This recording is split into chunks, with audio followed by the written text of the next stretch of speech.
गौवा के लइका से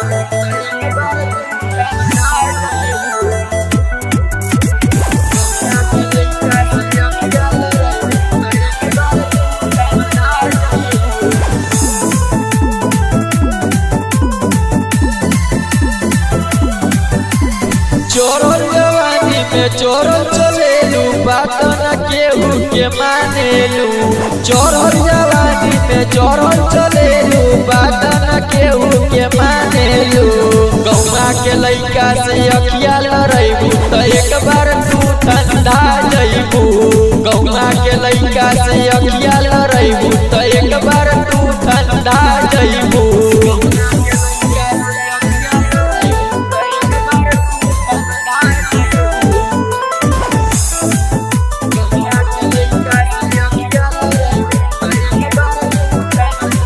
चलो झार के तू मार करवैबू। लइकन के दिलाला में गोली चलवैबू।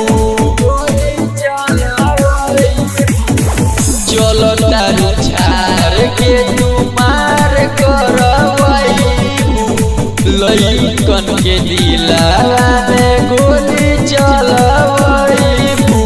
अखिया के काजर पागल कोइले सुना हमर रानी हो। अखिया के काजर पागल कोइले सुना हमर रानी हो। गौवा के लइका से अखिया लड़ैबू त एक बार तू ठंडा जइबू।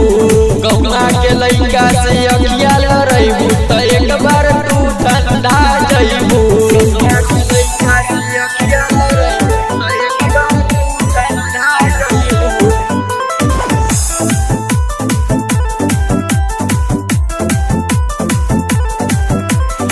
उठवा के लाली तोहर पागल कइले बारे।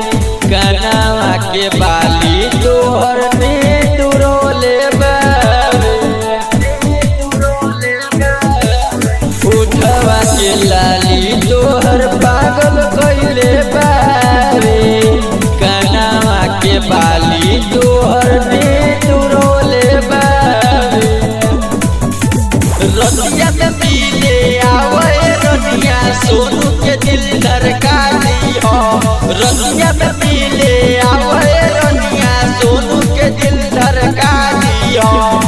माँ के लइका से